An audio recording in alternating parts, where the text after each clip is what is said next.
The SEC just screwed us. No, we haven't hit the bottom yet. We'll talk XRP price, along with tariff negotiations, nuevo race shoes. I say lots of naughty things, so here's your warning. No, girlfriend, we haven't hit the bottom. And what about this poster right here that just said this is the last dip for XRP and HBAR on March 28th? Girlfriend, no. I bring you the news, good or bad, happy or sad. Your comments come first. What do you have to say? Oh, E-Rag Crypto, listen to me. XRP pump, 1,000 to 2,700 is incoming. Are you retarded? XRP Vegas hanging out with us says, especially the middle finger to the lying rectum. That's right, all those hopium pumpers out there telling you that, oh, the bottom is in, we're rebounding like crazy. No, we're not. We're not. The money's not there, girlfriend. For the lull says the key is don't be poor during a market downturn. It's not the fact that don't be poor during a market downturn. Always have cash ready. Always. So that you could buy whatever the F it is you want to discount. Because someone will always be hurting, always need cash. And if you have cash ready, you could take advantage of those situations. Camera Satch Dev says, I walk around the house with your videos playing so often. My fiance said, choo choo bitches before leaving work this morning. Golf clap. Golf clap. I freaking love it. And your fiance is an amazing person. Say yes to the dress. Bitcoin sitting at 78,880 ETH is still bleeding bad. Please stop. Listen to me. Please stop. Listen to me. Okay. Please stop. 1559 XRP at $1.90. Well, XLM is at 23, and we're going to talk price-wise. I'm going to tell you why I think the bottom is not in. ADA 57.9. Not looking good in HBAR. Under 15 cents. Wait, what about pie melting faces? Pie melting crap. 58 cent, girlfriend. What else do I got for you? There was a closed board meeting with the Fed this morning. The rumors have it there's going to be some pressure on them to lower rates. Here's the deal, though. Stock market rebounds. They're going to be like, nah, we can leave rates higher for longer. Seriously, that's basically what's going to go on with the Fed. The Fed's not going to do anything until they get more direction on what's going to happen with the tariffs. So if you're out there saying, but bro, we're going to hit the bottom. Bro.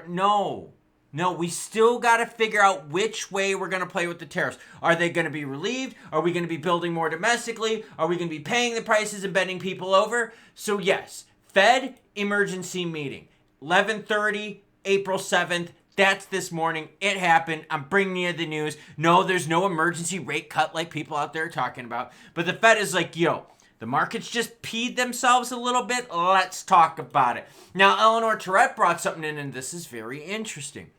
So what she says, and by the way, she's all linked down below. Oh, and I've been naughty on Twitter lately. I have been really, really naughty, like Brooklyn retarded naughty. Eleanor says new.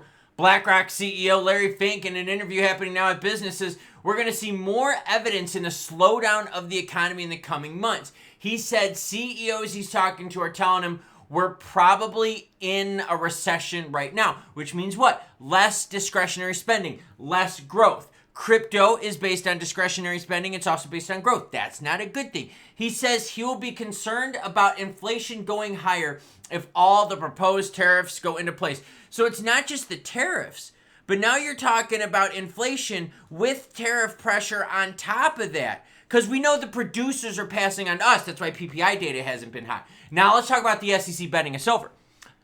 SEC concludes that most stablecoins are not securities. Okay, cool. We're all cool with that, right?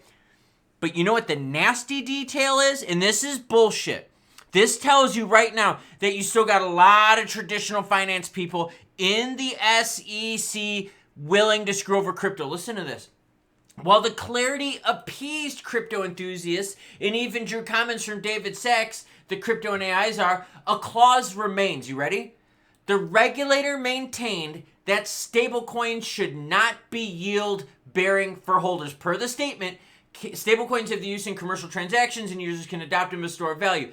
As a result, the SEC overruled the concept that users can purchase covered stablecoins for investment purposes, basically saying, look, you cannot get interest on parking your money with stables. So a lot of companies out there have been looking where to park their cash.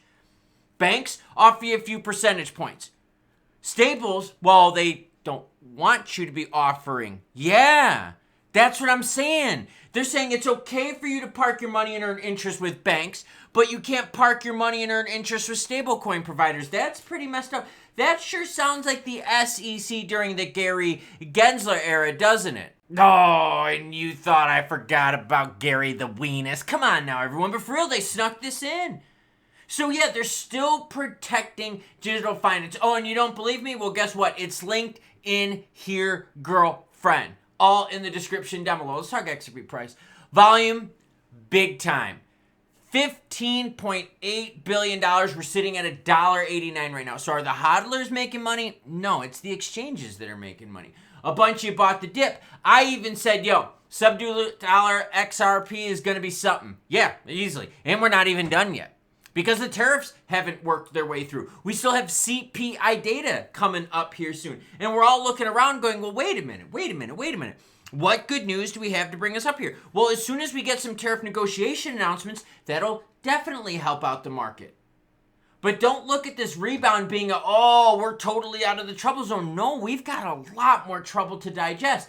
That being said, if you have cash, you can capitalize on these moments. That's why I bring your comments up, good, bad, happy, or sad, because it is about having cash. When there's market downturns, you have to be ready to buy. If your neighbor next door is getting a divorce and he doesn't want his wife to have the Z06 Corvette, and he comes up to you and he says, bro, sell it to you for $30,000. I know it books for $85. I'll sell it to you for $30. I just don't want my wife to get it, and you've got $30 in cash.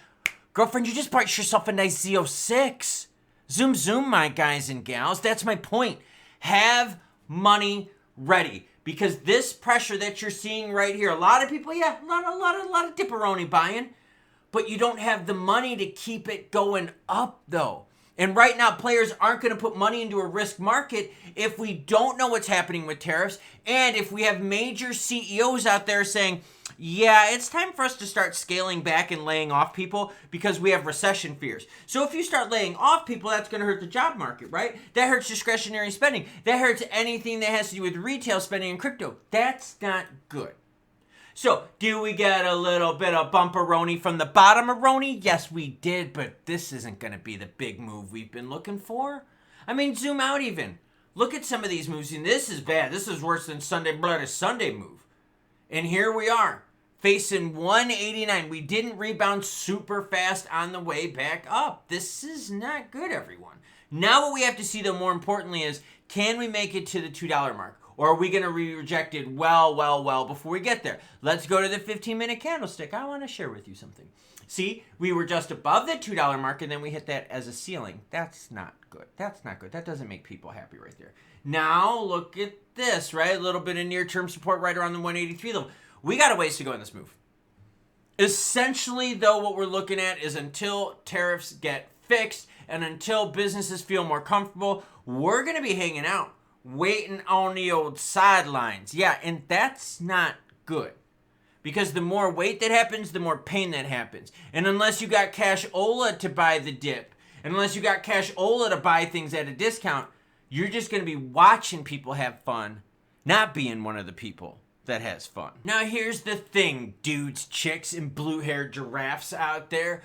CPI data comes out on the 10th. Look for the market to be chilling out over the next few days, digesting everything that's going on, overreacting in terms of stuff. You're gonna hear the people talk about, oh, this is the bottom, oh, the biggest pump ever, oh, 1,000, oh, God.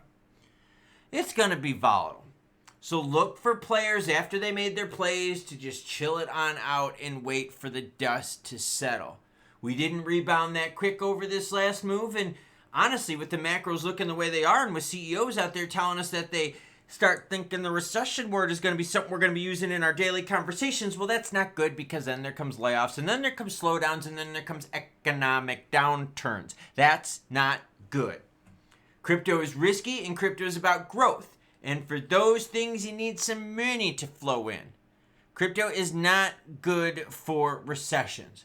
So we've got that happening right now. We got the SEC that's still like, oh no, you can't park your money with stables and earn yield, but you could do it with a bank. Oh, come on, man. What is with all this traditional finance like pampering and like buffering for?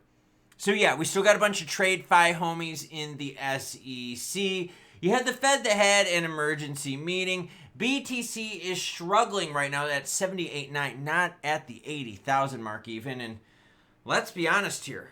unless something really, really juicy happens, like every country is like, yo, United States, we're not going to bend you over with tariffs anymore. We're going to be looking at discount on aisle 5. Choo-choo what? Well, you know the deal. Choo-choo bitches.